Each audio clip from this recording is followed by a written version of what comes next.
I have a problem with tip jars. You know those jars they put on the counter of places where you go, like delis or places where you're ordering at the counter, and then it's an obvious tip jar there. I don't have a problem with tipping. The problem for me is I want to make sure they see me when I tip. And you'll admit that too. I mean, if you're being real honest. What do you do when, just as you're getting ready to put your money in the tip jar, they turn their back and they don't see you? Do you pull it out again and wait for them to turn? And then there's a Seinfeld episode. George Costanza tried that. And the only thing that the guy saw was Costanza pulling money out of the tip jar, and he got kicked out of the restaurant, never to come back again. And I'm thinking I'm not alone in that way. I want to get credit for the good things that I do. It's only human. And that's what I'm hearing in the Isaiah passage. Now, you've been standing for a long time. I'm not going to ask you to stand again, but just listen real good to Isaiah 58, starting with verse 1. Shout it aloud, do not hold back. Raise your voice like a trumpet. Declare to my people their rebellion, and to the house of Jacob their sins. For day after day they seek me out. They seem eager to know my ways, as if they were a nation that does what is right and has not forsaken the commands of its God. They ask me for just decisions and seem eager for God to come near them. Why have we fasted, they say, and you have not seen it? Why have we humbled ourselves, and you have not noticed? Yet on the day of your fasting, you do as you please and exploit all your workers. Your fasting ends in quarreling and strife and in striking each other with wicked fists. You cannot fast as you do today and expect your voice to be heard on high. Then I'm going to skip down to verse 9. Right in the middle of verse 9 it says, if you do away with the yoke of oppression, with the pointing finger and malicious talk, and if you spend yourselves in behalf of the hungry and satisfy the needs of the oppressed, then your light will rise in the darkness, and your night will become like the noonday. The Lord will guide you always. He will satisfy your needs in a sun-scorched land and will strengthen your frame. You will be like a well-watered garden, like a spring whose waters never fail. Your people will rebuild the ancient ruins and will rise up the age-old foundations and will be called repairer of broken walls, restorer of streets with dwelling. This is the word of the Lord. Thanks be to God. Now, God suggests to Isaiah that he ought to break into one of their services with a trumpet or maybe something like.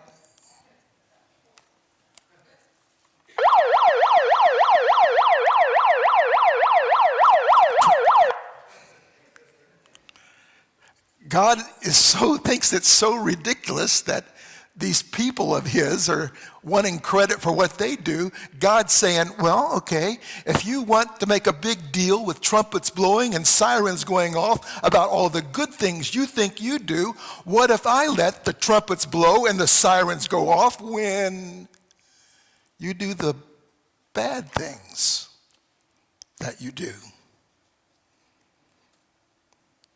This person's giving a bundle of money, but cheats on his taxes. This person prays a very sincere prayer and treats his wife like a dog. This person fasts with the best of them, but won't give the time of day to her neighbor across the street. We understand spiritual rituals. In fact, our government has spiritual rituals. President is sworn in with a hand on the Bible. Congress opens each session with a prayer of invocation. The Supreme Court is gavelled to order after the courier's call, "God bless the United States and this honorable court." But none of these rituals sanctify our nation, nor do they purify its people. Most of their lives are full of contradictions. And to be real honest, most of our lives are filled with some contradictions. There were revelers last night in New Orleans and probably in other places around the world celebrating what we call Fat Tuesday. It was trying to get in as much sin as they possibly could before they have to face Ash Wednesday. In fact, Andrea was telling me that there's a donut that's made especially for Fat Tuesday. Has more fat, more lard, more calories than any other donut in the world. And you eat that donut only on Fat Tuesday so you can pay the price on Ash Wednesday. Now, you say, that's ridiculous, and those people that were partying last night, they're ridiculous, and fact of the matter is they are playing a game. They had to give up something in repentance for Ash Wednesday. That's shallow. It's a game, and God sees right through it. I could really have righteous indignation about people who do that, and then I've thought about, and what do I do? For years, I thought, if I fast for Lent, what would I give up? And it was easy for me. I give up Brussels sprouts and kale every year. That's how spiritual I am. Or what about the person who just says as a religious ritual, "Oh, you have a need, I'll be praying for you," and then knows in their heart and mind they probably won't pray for that person. We have our own little spiritual rituals which translate into games. Shallow, don't really mean that much.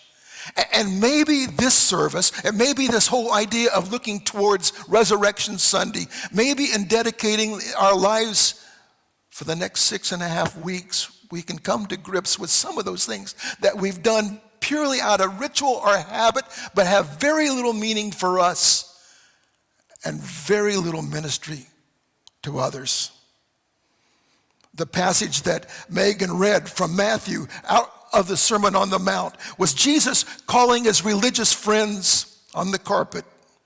He's challenging their lifestyle, and he's telling them this: you need to take a hard look at your giving and your fasting and your praying. And these were not new things that he introduced to them. They were as old as Moses, but they had become shallow. They had become game-like. They had become empty in the carrying out of those particular rituals. He called them hypocrites. And I got to say, in the church today, we don't like being called hypocrites. Religious people don't like being called hypocrites. Maybe it would help you and me if we understood that the Greek word for hypocrites really meant a pretender or an actor. Doesn't seem so bad then, does it? Here's an example. Watch real close. Clark Kent, Superman. One more time. Clark Kent, Superman. Folks, am I the only one that's asking the question, how come they can't tell it's the same guy? The only thing he did was took off his glasses and put on a pair of tights. And yet, for movie after movie, and some of us can remember the old television show, it seems like no one could figure out that Clark Kent and Superman are the same person. Only once did I see this, and it was a television show where there was this gangster who got shot, and he was down and he was dying, and Clark Kent was there over his body, and the gangster looked up in his face and said, "You look like Superman," and he died. And here's what I think. I think it was poetic license. I think you just had to understand the difference, okay?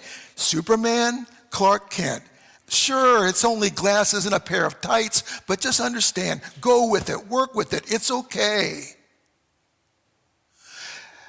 And I think maybe that's how we rationalize the hypocritical spirit that sometimes invades our churches and sometimes invades our own spirit.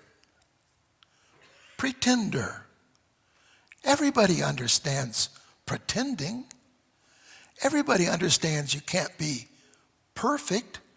Everyone understands that you can't be a real good prayer. You really can't keep a fast all the time. You really can't give everything. Everybody understands. Pretending, acting. That is the problem. And yet Jesus is saying, I expect you, as a person who wants to follow the heart of God, to give with everything that you have, that you pray, that you give, that you fast in a spirit of love. And we talked about this a few weeks ago. The Greeks had a bunch of words for love. They had the eros, the passionate, the physical, the love that we had when we first met that girlfriend or wife or husband. And then there's that phileo, friendship, that koinonia that we experience within the church. Oh, Greek words, they just keep coming to me. And then there's that agape, which was hard to explain in the time of Jesus because they really in their culture didn't understand unselfish, life-giving, being open to hurt kind of love, that you would not expect anything in return but willing to give everything you had in order for someone to be cared for and loved. And when Jesus is teaching these religious people about what it means to be a praying, a fasting, a giving Christian, he's basically telling them, you have to love like I love.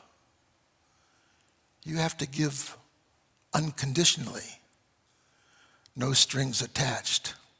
Years ago, there was this song, "I Will Always Love You," Whitney Houston. Remember that song? It's number one for 14 weeks. Do you know who wrote it? Dolly Parton. Do you know who she wrote it to?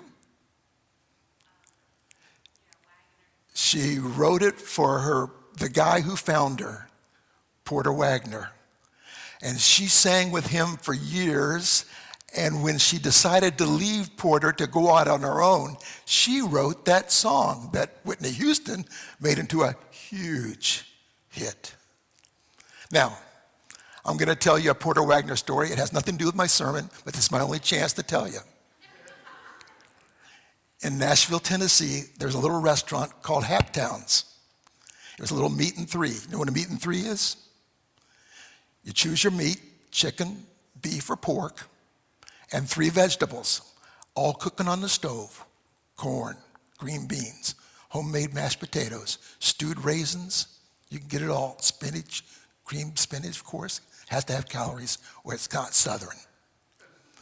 Meat and 3. And people would stand in line out the door to eat at Haptowns. Working people, everyday people, and celebrity people, they all came to Haptown, stand in line to get meat and three.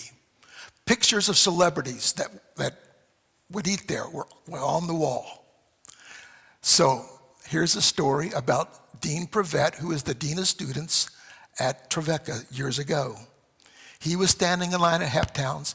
He sees the picture of Porter Wagner, and he says to his friends, "Well, there's a picture of Porter Wagner. I wonder how he's doing since Dolly left him." And 3 people behind him says, "I'm doing fine, thank you."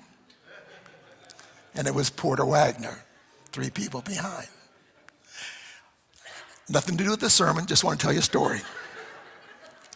But I do want you to know that song that Dolly wrote is a great song that has nothing to do with agape. We settle for emotional love. We settle for an emotional tingle. We settle for, as long as I feel good about it, I'm going to do it. And that's not what Jesus is talking about. If I feel good about praying, I'll pray. If I feel good about giving, I'll give. If I feel good about fasting, maybe I will. And Jesus is saying, it's got to be more than that. You pour out yourself for me. What's it going to take? I went to a conference years ago and I wanted to hear John Maxwell preach. And I went there to hear John Maxwell, but another guy opened for John Maxwell, and his name was Reverend Robert Morris. He pastors a church in Dallas, Texas, and he wrote a book called The Blessed Life. Now, in a few weeks, I'm going to talk a little bit more about some of the things that Robert Morris says, but I'll just tell you this. He's a person who believes that you can't outgive God. So one day, God said, "Robert, I'd like your car." And Robert said, "You had to be serious. I want you to give your car to somebody in your church." And so he did. One day he said, "Robert, I want you to give your house." "You got to be serious. I want you to give your house away." And he gave his house away. Now, each time, somehow, God miraculously replaced it. And as he would give, God would give back. And you have to be careful here, because we don't preach a give-to-get gospel, and neither does Robert Morris. But I'm just telling you, at some point in our living for Jesus, there has to be the "it doesn't belong to me anyway" attitude. It all belongs to him. My time, my money, my job, my family, they all belong to him. Dr. Donald Barnhouse, late great pastor and author, once said to his congregation, "Prayer and fasting changes nothing." There was dead silence. You could hear a pin drop in the church. But I know what he meant. God is sovereign. He's in charge of everything. Our lives are literally in his hands. No puny words or acts are going to change time and events. God does the shaping. God does the changing, for God is in control. But I think Barnhouse was wrong on one point. Prayer and fasting, as well as giving and sacrificing, does change one thing. It changes us. God doesn't need our money. We need the blessing we get when we give it away. God doesn't need our time, but we need the blessing we get when we give our time away. God doesn't need our talents. He can get the job done without us. we need the blessing we get when we give our talents away. So this year I'm not doing the Brussels sprouts and kale. I think God's getting pretty tired of that joke. But as I was thinking about, so what would change me for the better? And I thought, I like Facebook. I'm not a big Facebook contributor, but I like reading what my friends are doing, keeping up. When I got any extra time, I like looking to see what's happening with all my friends.